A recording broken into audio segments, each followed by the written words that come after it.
तुझे तो लगता है कि तू जीवित है, पर असल में तू मरा हुआ है।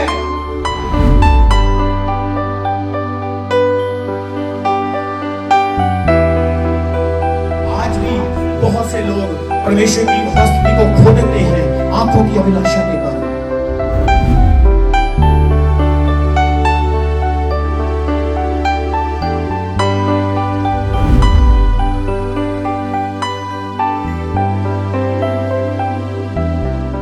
हालेलुया। तैयार है सुनने के लिए? चलो खुदावन आपको बरकत दे। आओ मेरे प्रियो, आज हम जो बात सीखेंगे ये अक्सर हमारी जिंदगी से जुड़ी हुई बात है, और ये ऐसी बात है जिसके चलते हम कई बार फिसलते हैं, खिसकते हैं और खुदावन से दूर होते हैं। और हम आज इन चीजों के ऊपर, इस बात के ऊपर आज हम फतेह पाएंगे और आगे बढ़ेंगे। हालेलुया। क्योंकि अगर हम खुदा में हैं तो हम रोशनी में हैं। बोलो हालेलुया।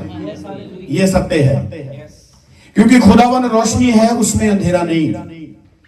अगर हम खुदावंद में हैं तो हम रोशनी में हैं। आइए मेरे प्रियो, हम वचन की ओर चलते हैं। मेरे साथ आप परमेश्वर के वचन को खोलें। कुलुस्सियों की किताब में अपने कलाम को निकालें, वचन को निकालें। उसका अध्याय 3 निकालेंगे, उसका वचन 5 पढ़ेंगे। उसके बाद हम और वचनों के साथ आगे से आगे बढ़ते जाएंगे। कुलुस्सियों की पत्री में, नए नियम में अपनी बाइबल को खोलें।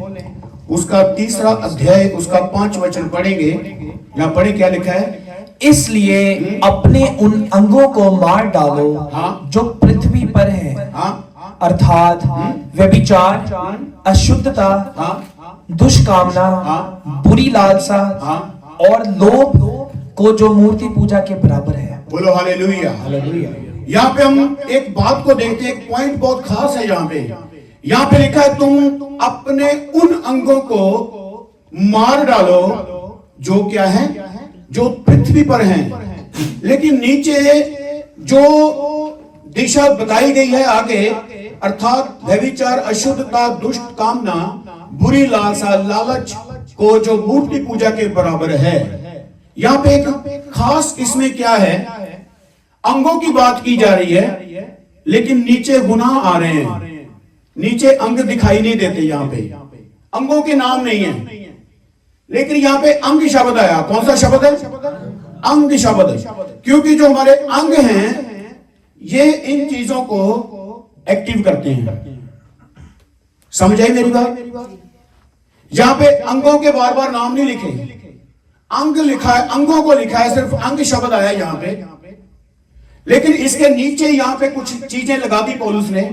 उसके नीचे लगा दिया व्यभिचार, अशुद्धता, दुष्ट कामना, बुरी लालसा और लालच। 5 यहाँ पे जो चोरों के बारे में हम अक्सर बात करते हैं, वही यहाँ पे खड़े हैं। लेकिन इन 5 को एक्टिव कौन करते हैं? हमारे अंग। बोलो कौन एक्टिव करता है? हमारे अंग इन चीजों को एक्टिव कर देते हैं हमारी जिंदगी में। आज हम इनमें से एक चीज को पकड़ेंगे और उसको सीखेंगे। हम सबको नहीं सीखेंगे, एक को पकड़ेंगे, लालच। बोलो किसको पकड़ेंगे? लालच को देखेंगे। लालच को कौन एक्टिव करता है? हमारे अंग तो बहुत से हैं। कौन सा अंग है जो लालच को हमारे जीवन में एक्टिव होने देता है? होने देता है कि हम लालच करें और फंसें और मृत्यु को हासिल करें और नरक में चले जाएं। कौन सा ऐसा अंग है जो हमारे जीवन में लालच उत्पन्न करता है? हालेलुया। हम इन चीज को सीखेंगे और आगे बढ़ेंगे। मेरे प्रियो, नीति वचन को निकालें, आपको पता चलेगा कि आखिरकार वो कौन सा अंग है जो हमें हमारे अंदर लालच को लेकर आता है। नीति वचन उसका 4 अध्याय, उसका 25 वचन पढ़ेंगे। नीति वचन 4 का 25 पढ़े। तेरी आंखें सामने ही की और लगी रहे। तेरी आंखें कहां पे लगी रहे? बोलो मेरे साथ रहे, कहां लगी रहे? सामने की ओर लगातार तेरी आंखें लगी रहे। आगे, और तेरी पलकें आगे की ओर खुली रहे। तेरी आंखें सामने की ओर लगी रहे। दूसरा बात, इसको क्या बोलते जब हम ऐसे करते हैं? पलकें। पलकें ऐसे ऐसे ना हो, खुली रहे। कितना कठिन है, कितना यहां पे स्ट्रिक्टली परमेश्वर हमें बताने की कोशिश करता है। इसको पलके बोलते ना, ये वाली आंखें खुली रहें और पलकें थके ना, पलकें लगाकर खुली रहें, आंखें सामने देखती रहें। मेरे प्रियो, यहां पे जो मेन अंग जहां पे पौलुस सुलेमान दिखा रहा है, वो किसको दिखा रहा है? आंख को। लालच जब हमारे अंदर उत्पन्न होता है तो सबसे पहले जो अगुवाई करता है हमारे शरीर का हिस्सा, वो हमारी आंखें हैं। आंखें हमारे अंदर लालच को उत्पन्न करती है। नॉर्मली जब हम देखें, शारीरिक तौर पे जब हम देखें, आंखें जो हमें दिखाती है उसके अनुसार इंसान जीना शुरू करता है। क्या क्या हम आंखों से देखते हैं? कई बार हम दूसरे का पहरावा देखते हैं और कोशिश करते हैं कि मेरा भी ऐसा ही पहरावा हो। कई बार हम दूसरे की संपत्ति देखते हैं तो हम कोशिश करते हैं मेरी भी ऐसी संपत्ति हो। कई बार हम अपनी आंखों से दूसरे की चीजों को देखकर हम आकर्षित होते हैं और सोचते हैं काश कि ये मेरे पास भी हो। इसका मतलब है आंखें जो है, आंखों ने किसको एक्टिव कर दिया? लालच को एक्टिव कर दिया।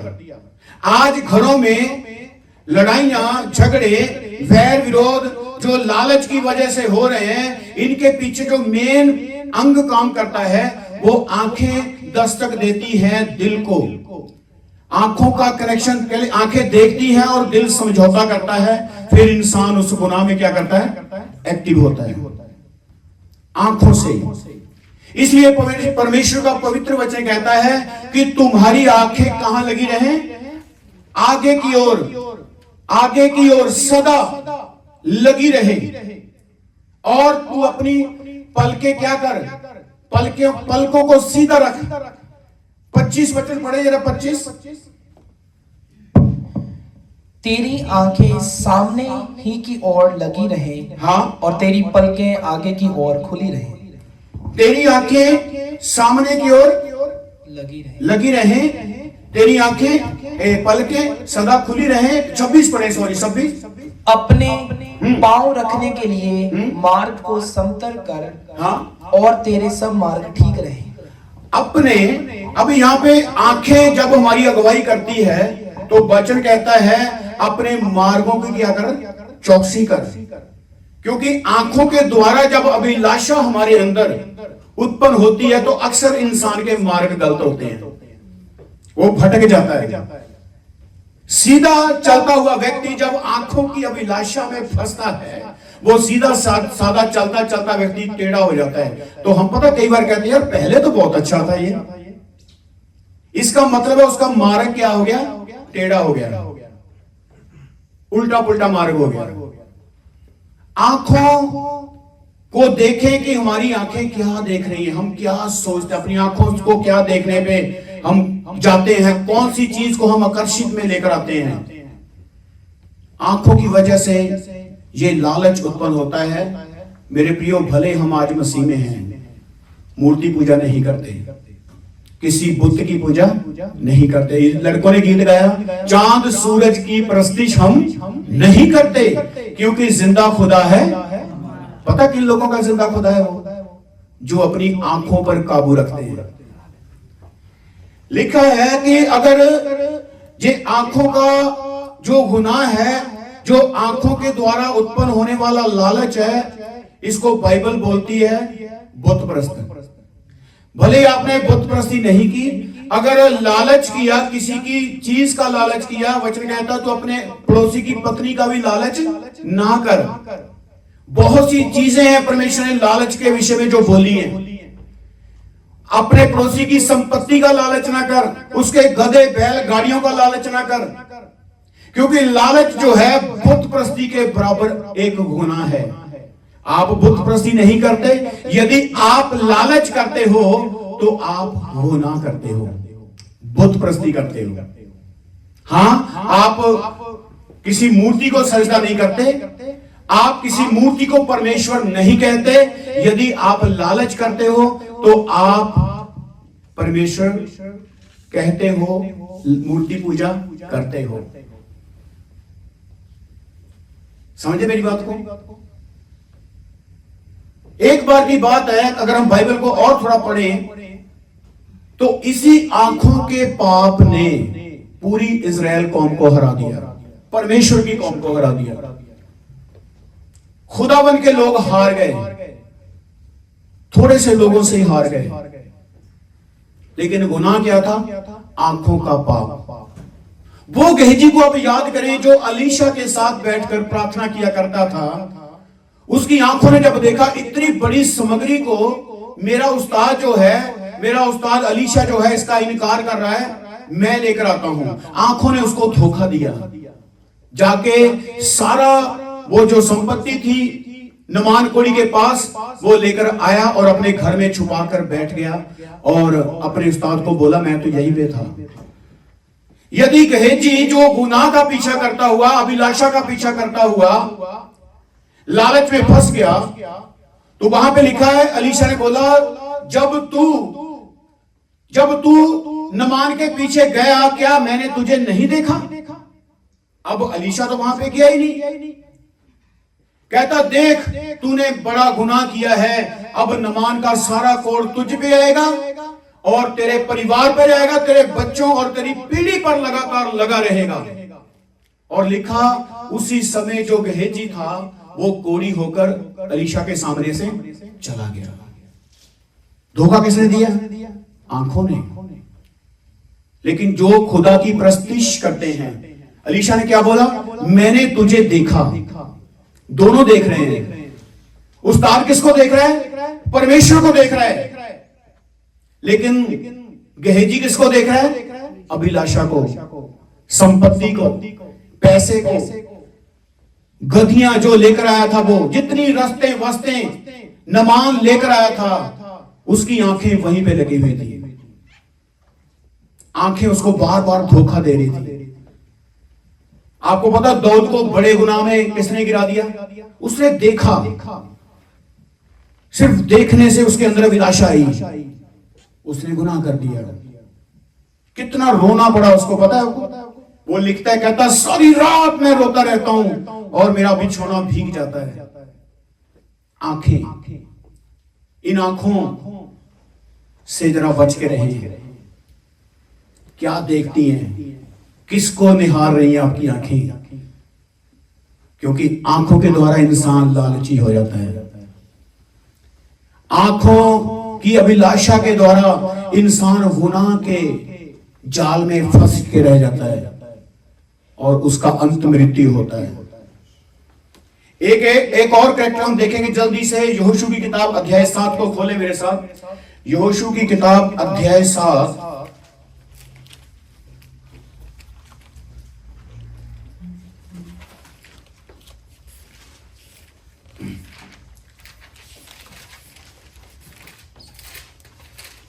Thank you, Jesus.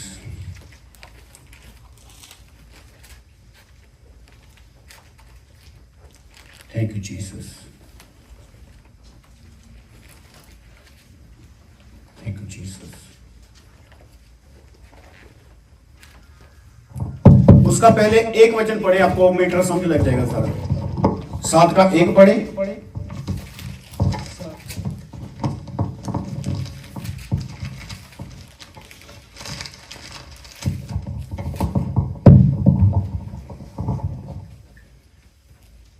परंतु इस्राएलियों ने अर्पण की वस्तु के विषय में विश्वासघात किया, अर्थात यहूदा गोत्र का अकान जो जेरह वंशी जब्दी का पोता और कमरी का पुत्र था, उसने अर्पण की वस्तुओं में से कुछ ले लिया।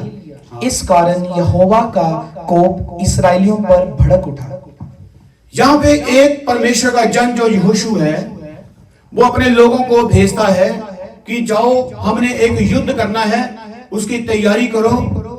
लेकिन इस चीज का ध्यान रहे कि वहां के जो देवी देवताओं की चीजें हैं, अर्पण की हुई चीजें हैं, उनमें से कुछ भी बचना नहीं चाहिए। सारी की सारी चीजों को क्या करना है? तूने आग में जलाकर राख कर देना है। लेकिन इसका जो मेन अगुआ था, जिस फौज की जो अगुवाई करने वाला था, उसका नाम था अकान। क्या नाम था? अकान उसका नाम था। इसको अगर हम और पढ़ेंगे तो काफी टाइम लग जाएगा। मेरे साथ पढ़े इसका 24 वचन पढ़ लें। तब सब इसराइलियों समेत यहोशू जेरह वंशी अकान को और उस चांदी और ओढ़ने और सोने की ईंट को और उसके बेटे बेटियों को और उसके बैलों, गधों और भेड़ बकरियों को और उसके डेरे को अर्थात जो कुछ उसका था उन सब को आकोर नामक तराही में ले गया। देखो खुदा ने क्या बोला था यहोशू के द्वारा, इसको नष्ट करना है, लेकिन ये कहां ले गया? ये छुपाने के लिए ले गया। और इसके पीछे क्या चक्कर था? 21 पढ़े, 21 जल्दी, यहोशू 21, इसका हिसाब का 21। कि जब मुझे लूट में शिनार देश का एक सुंदर ओढ़ना और 200 शेकल चांदी और 50 शेकेल सोने की एक ईंट देख पड़ी, तब मैंने उनका लालच करके उन्हें रख लिया। वह मेरे डेरे के भीतर भूमि में गड़े हैं और सबके नीचे चांदी है। सुने, परमेश्वर ने हुक्म दिया था कुछ भी रखना नहीं है, कुछ भी लेना नहीं है, सब कुछ जलाना है।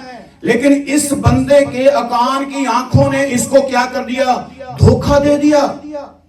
जब ये धोखे में आ गया तो इसने वो लूट का सारा सामान इकट्ठा करके छुपा दिया। और वजह क्या हुई?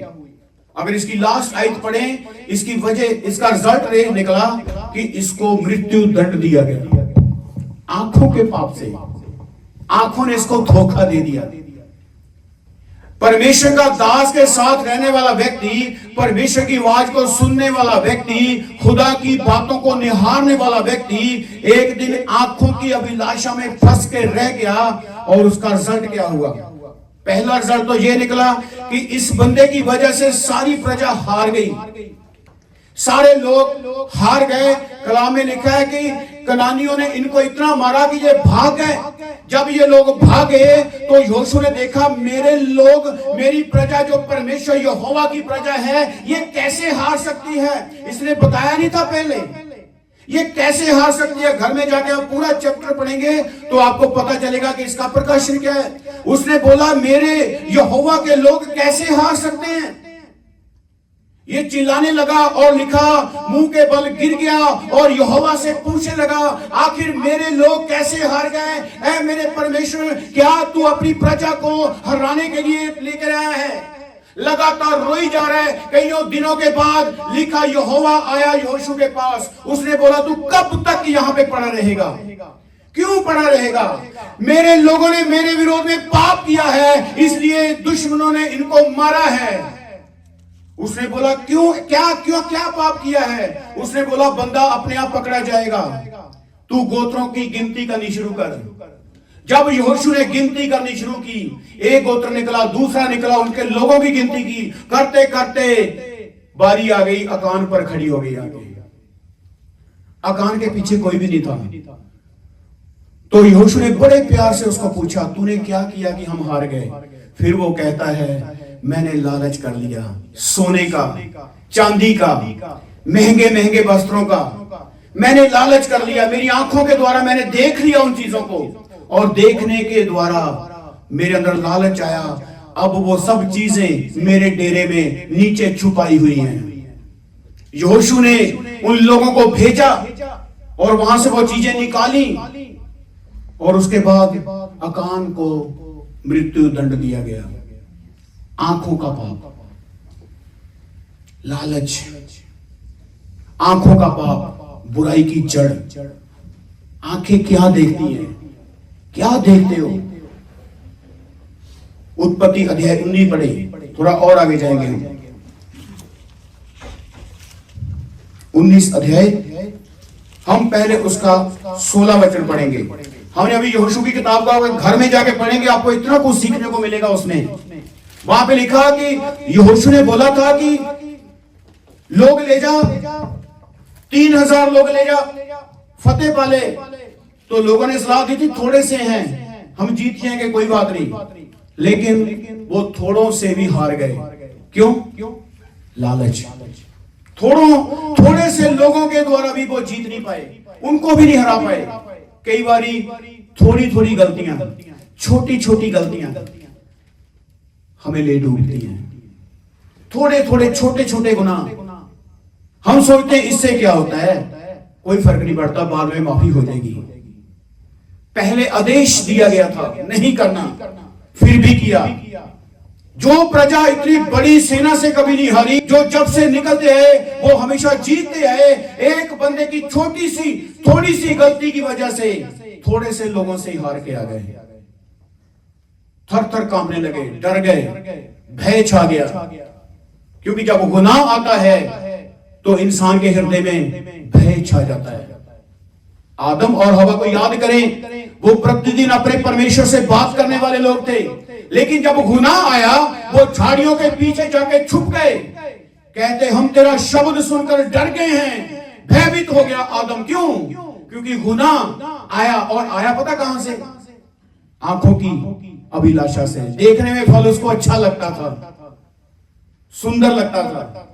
आंखों ने हवा और आदम को भी धोखा दिया। आंखों ने अकान जैसे बंदे को भी धोखा दिया। आंखों ने गेहेजी को भी धोखा दे दिया। इसलिए सुलेमान कहता है तेरी आंखें सदा सामने की ओर लगी रहे। कौन है सामने? यदि हम इब्रानियों की किताब 12:2 पढ़ें, वहां पे लिखा है कि तुम अपने कामिल और सिद्ध करने वाले यीशु की ओर ताकते रहो। सामने यीशु है।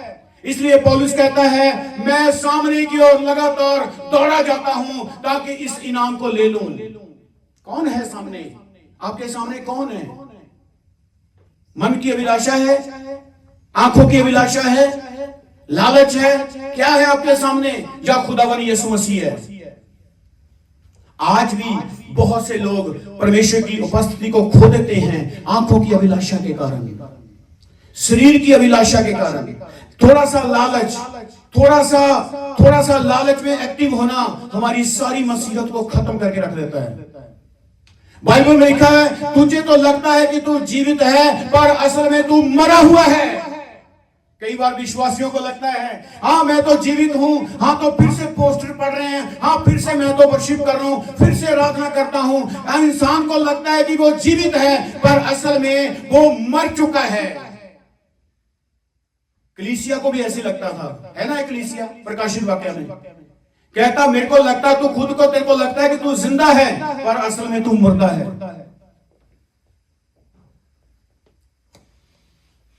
पढ़े उत्पत्ति 19 उसका पहले 16 पढ़े। पर वह विलंब करता रहा। हाँ? इस पर उन पुरुषों ने उसका और उसकी पत्नी और दोनों बेटियों के हाथ पकड़े, क्योंकि यहोवा की दया उस पर थी। बोलो हालेलुया। हालेलुया। यहाँ पे एक घटना घटती है, इसका नाम है लूत। बोलो क्या नाम है? लूत अब्राहम का कौन सा था? कौन क्या लगता था? भतीजा लगता था। जब परमेश्वर ने हुक्म किया कि सदोम और अमोरा को मार दिया जाएगा, खत्म कर दिया जाएगा, इसको आग के द्वारा साड़ दिया जाएगा, तो वहां पे एक परिवार था। उस परिवार में जो लूत व्यक्ति था वो अब्राहम का भतीजा था, और परमेश्वर चाहता था कि इसको बचाया जाए। पर कैसे? उसकी भी आंखें बार बार उसको धोखा दे रही थी। परमेश्वर के लोगों ने जो उसको नष्ट करने के लिए आए हैं, उन दूतों ने उनको बोला जल्दी कर, लेकिन वो देर लगा रहा था क्योंकि पीछे बहुत कुछ सामान था उसका। आंखें देख रही थी कुछ उसकी, लेकिन वहां पे लिखा है उन्होंने उनका हाथ पकड़ा, क्योंकि यहोवा की दया उन पर थी। सुने, जो धर्मियों का वंश है ना, उनका हाथ कौन पकड़ता है? यहोवा पकड़ता है। आपके लिए स्वर्गदूतों को एक्टिव कर देगा, सिर्फ उन लोगों के लिए जो आंखों की अभिलाषा से बचे रहते हैं।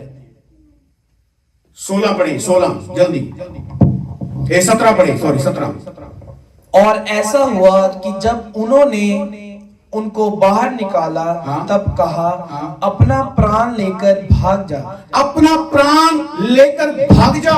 आगे पीछे की ओर ना ताकना, पीछे की ओर ना देखना। मेरे प्रिय प्रभु यीशु ने कहा जो हल के ऊपर हाथ रख के पीछे की ओर देखता है वो मेरे बादशाही के योग्य नहीं है। अभिलाषा खींचेगी, पीछे दिखाएगी, देख तू क्या था। देख तेरी कैसी सुंदरता है। अरे लोग तेरे को देख के आकर्षित होते हैं, और सुंदर बन थोड़ा। ऐसे ही आंखों की विलासा इंसान को गिराती है, इंसान पीछे की ओर देखता है। जब उसका दर्शन खत्म होता है तो शैतान को बड़ा इजी होता है इंसान को नाश करना। इसलिए लिखा है कि तू क्या करना, पीछे की ओर मत देखना। हाँ जी, आगे। और तराही भर में ना ठहरना। और कहीं पे भी ठहरना नहीं है, कुछ भी आ जाए रास्ते में, ना पीछे देखना है ना कहीं ठहरना है। आगे। उस पहाड़ पर भाग जाना। उस पहाड़ पर भाग जाना, नहीं तो तू भस्म हो जाएगा। नहीं तो तू भी मारा जाएगा। मेरे प्रियो, जो लोग परमेश्वर के हैं, परमेश्वर उन्हें बचाना चाहता है। भागो। अखियां झुकदा मैं बल पहाड़ा, मदद ले मैं किसनू पुकारा। यदि परमेश्वर ने नूह के लिए एक पहाड़ मुहैया किया था जिसके ऊपर नूह की किश्ती टिकेगी, तो यहाँ पे आप देखें परमेश्वर ने लूत के लिए भी एक पहाड़ नियुक्त किया था। उसने कहा तू पहाड़ पर भाग जा, कहीं ऐसा ना हो कि तू नष्ट हो जाए, नष्ट हो जाए। ऐसा ना हो तू क्या हो जाए, नष्ट हो जाए। बचाना चाहता है परमेश्वर किन लोगों को, जो धार्मिकता के वंश से आते हैं। यहां पे एक कंडीशन और देखेंगे आगे जाके जल्दी। 21 पढ़े, इस 19 अध्याय उसका 21 वचन पढ़ ले आप। उसने उससे कहा, हाँ देख, हाँ मैंने इस विषय में हाँ भी तेरी विनती स्वीकार की है, हाँ कि जिस नगर की चर्चा तूने की है हाँ, उसको मैं नष्ट ना करूंगा। हाँ फुर्ती से वहां भाग जा, हाँ, क्योंकि जब तक तू वहां ना पहुंचे तब तक मैं कुछ ना कर सकूंगा। जल्दी जल्दी निकल जाओ, क्योंकि तू रहेगा तो मैं इन लोगों को नष्ट नहीं कर पाऊंगा। इंसान कितना बेबस हो जाता है, कहता है जब तक तू निकलेगा नहीं मैं कुछ नहीं कर पाऊंगा। भागने के लिए परमेश्वर ने कहा है, बचने के लिए परमेश्वर ने कहा है, हमें भागना पड़ेगा। आगे बढ़े जरा जल्दी। इस कारण उस नगर का नाम सोवार पड़ा। हाँ, अब पूरा हो गया। Yes, okay. इसी अध्याय में अगर हम देखें, इसी अध्याय के अंदर तो लिखा है उसकी पत्नी ने क्या किया, पीछे मुड़कर। हम सब जानते हैं इस चीज को, पीछे मुड़कर किस चीज ने दिखाया उसको, आंखों ने। वहां पे लिखा है सब जब भाग रहे थे, अब इस अध्याय को घर में जाके पढ़ना, भाग रहे तो नूह की जो इसकी लूत की जो पत्नी थी पीछे थी, थोड़ी बराबर नहीं भाग रही थी। हेलो, वो सारे आगे भाग रहे हैं लेकिन उसकी पत्नी कहां भाग रही है, थोड़ी पीछे भाग रही है। अभिलाषा ने इसको थोड़ा पीछे किया हुआ था ताकि पीछे देखने में दिक्कत ना हो। आज भी बहुत से विश्वासी हैं जो प्रार्थना करने वाले लोग हैं, प्रार्थना करने का जो दायरा है उसके बराबर नहीं भागते, थोड़ा पीछे रहते हैं। खींचता है कोई पीछे को, आपको कमजोर करना चाहता है कोई आपको। काश कि अगर ये अपने परिवार के साथ भागती होती। लिखा है जब नूह और लूत जब उसका परिवार भाग रहा था तो उसकी पत्नी उनके पीछे भाग रही थी, बराबर नहीं लिखा वहां पे। कारण पीछे से आंखों ने उसको दिखाया। खुदा ने क्या बोला था, देखना नहीं है, पीछे मुड़ना नहीं है। जैसे ही पीछे को देखा वहीं पे नमक का क्या बन गई, खंभा बन गई। 19 का 26 पढ़े। लूत की पत्नी ने जो उसके पीछे थी दृष्टि फेर के, सुने लूत की पत्नी कहां पे थी, पीछे थी। पीछे रहोगे तो पीछे रह जाओगे। सुने, इसको बराबर भागना चाहिए था ना, लेकिन पीछे रह गई। आपने पिंडों में देखा होगा, पति और पत्नी अगर पत्नी के मायके जा रहे हैं या कहीं रिश्तेदारों में जाते हैं, बंदा बहुत आगे निकल जाता है, पत्नी बेचारी पीछे रह जाती है। आज भी देखा करो, बराबर कम ही चलते हैं। यहां पे भी एक स्त्री बेचारी जो कह रही, मैं किसी को टारगेट नहीं करता, ये वैसे एक फनी बात आपको बता रहा हूं फिर बंदा, मेरे को तो कई बार वेट करनी पड़ती है, यार मैं यहां पे पहुंच गया हूं। हो जाता है कभी। इसी तरह से जब ये लूत चल रहा है, या पे ध्यान से पढ़ें, एक एक शब्द में बड़ा गहरा मतलब है। जब वह भाग रहे थे तो लूत की पत्नी ने नगर को देखा, जब उसने मुड़कर देखा तो वह नमक का क्या बन गई? ढेर बन गई। ऐसे लिखा आपके ट्रांसलेट में भी पढ़ेगा। लूत की पत्नी ने जो उसके पीछे थी दृष्टि फेर के पीछे की ओर देखा और वह नमक, आपकी ट्रांसलेट सही है, और वह नमक का खंबा बन गई। जो लूत की पत्नी उसके पीछे चल रही थी, पीछे मुड़ के देखा, पीछे नमक का खंबा बन के खड़ी हो गई। पीछे रहोगे, खुदा के कामों में एक्टिव नहीं होगे, उसकी आवाज को सुनने के लिए एक्टिव नहीं होगे, पीछे रहोगे, पीछे रहकर जियोगे, तो पीछे रहकर एक दिन नमक का खंबा बन जाओगे। ये बहुत पावरफुल उदाहरण है। यहाँ पे आज बहुत लोग जो हैं पीछे रहना पसंद करते हैं। जितना मर्जी उनको बोलो खुदा के कामों के लिए, वो हमेशा पैर को पीछे को खींचेंगे, नहीं करेंगे। लेकिन खुदा क्या कहता है? तेरी आंखें हमेशा आगे की ओर लगी रही, पीछे रहेगी। कारण क्या था? ये आंखें दस्तक दे रही थी बार बार दिल में, अबे देख तो सही तेरा पीछे क्या क्या छूट गया, जरा देख तो ले। अगर हम बाजार में जाते हैं, हमें कोई आकर्षक चीज मिलती है, तो हमारे दिल में बार बार घंटी बजती, वो चीज वहां पे देखी थी, क्या बात है। होता है ना ऐसा? यही यहां पे हो रहा है। क्यों रायरी के पीछे? हो सकता है अगर लूत के साथ चलती तो लूत इसको डांटता, पीछे मत देखना, आवाज लगाता, आगे देखती रहे, भागती रहे। इसका नष्ट होने का कारण इसकी आंखों की अभिलाषा हुई। मेरे प्रियो, इस लालच से थोड़ा होशियार रहें। हाँ, मैं यहां पे आपको एक बात बोलूंगा, लालच करें, लेकिन खुदा को मिलने का लालच करें। लालच करें, प्रार्थना करने का लालच करें, लालच करें, परमेश्वर के वचन को पढ़ने का लालच करें। लिखा है, क्या ही वो धन्य व्यक्ति है जो दिन रात यहोवा की व्यवस्था पर लगा रहता है। वो इस वृक्ष के समान हो जाएगा जो नालियों के पानियों के किनारे लगा हुआ है। जब गर्मी आएगी, सूखा पड़ेगा, उसको कोई परवाह नहीं, क्योंकि उसको पता है उसकी जड़ कहां पे है। लालच करें, लेकिन ऐसा लालच करें जिसके द्वारा आपका जीवन बचाव की ओर बढ़े, आशीष की ओर बढ़े। ऐसा लालच ना करें कि जिसके द्वारा हम नष्ट होने पर आ जाएं। लालच से बच के रहना, हालेलुया, ये बहुत बुरी बला है।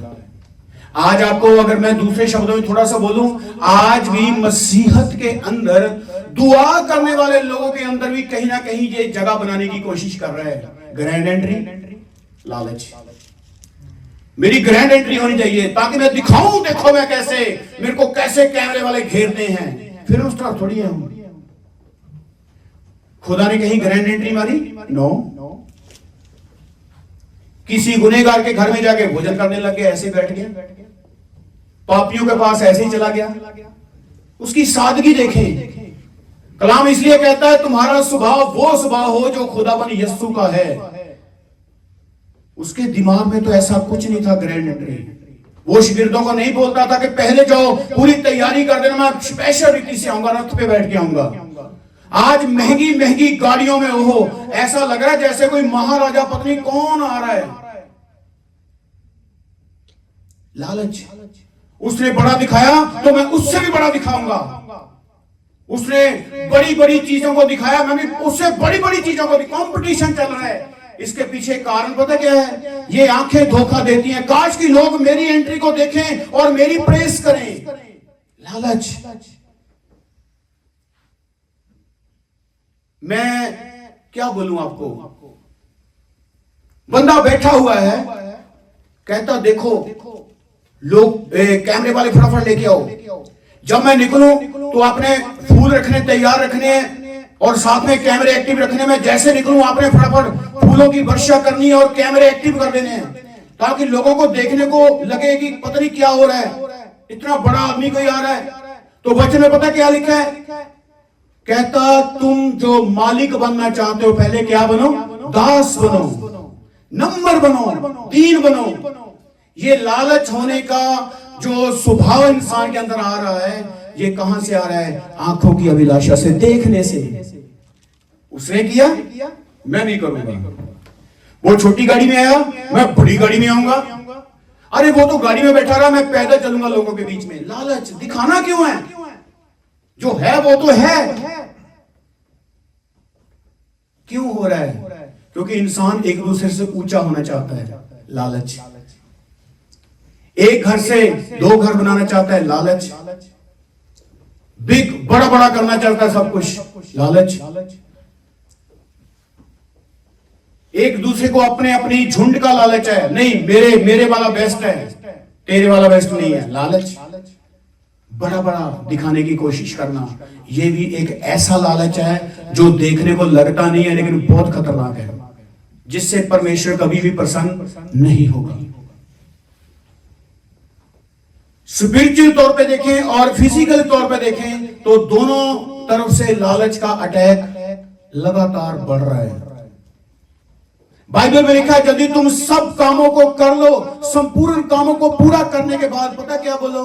कि हम तो तुच्छ मनुष्य हैं, कुछ नहीं खास किया। मुर्दे तक भी अगर जिंदा हो जाएं तो भी बोले यीशु ने कर दिया। शिगिर्दों को पढ़कर देखें, लिखा जब बड़े बड़े काम होते थे तो पता क्या बोलते थे?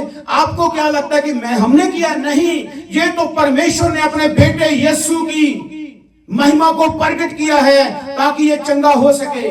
और हम आपको सत्य बताते हैं कि वो यीशु मसीह जो क्रूस पर चढ़ाया गया और मार दिया गया, वो जिंदा है। इसलिए ये चंगा व्यक्ति तुम्हारे सामने खड़ा है। ये प्रचार था जब पतरस का पहला मिरेकल उसके द्वारा हुआ। तो लिखा ये बात सुनने के बाद 3000 बंदे के दिल छिद गए और कहने लगे हम क्या करें? वो कहता है तौबा करो, मन फिराओ, ताकि तुम्हारे गुनाह मिटाए जाएं और परमेश्वर के हजूर से सुख तुम्हारी जिंदगी में आ सके। वो बच के रहते थे इन चीजों से।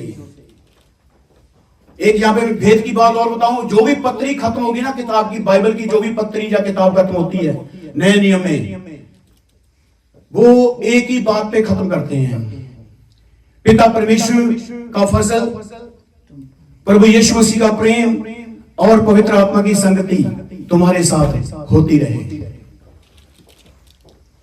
क्योंकि अंदर से कोई लालच नहीं अपने आप को शो अप करने का। यीशु ने किया, यीशु ने दिया, यीशु का नाम मुबारक हो जाए, ये सोच थी उनकी। इसलिए उनका इतिहास बाइबल में है।